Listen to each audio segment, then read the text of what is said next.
Greetings friends, just wanted to give you an update on the new beast. This is in no way secured to the bearing assembly. You'll notice it's on a lean, that's fine. Had loads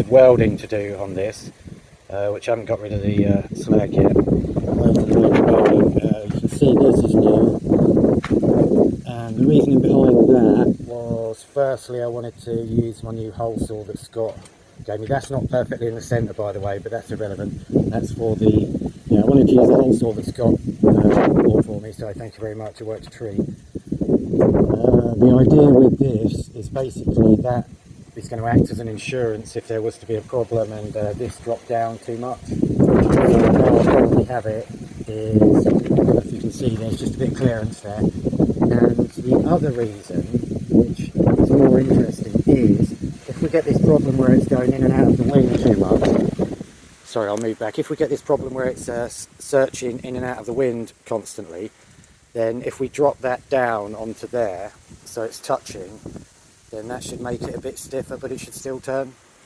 I'm not sure you'll understand exactly what I'm trying to get at, but so that's pretty much that for now. And yeah, I'll double check everything and keep going, and I'll see you soon.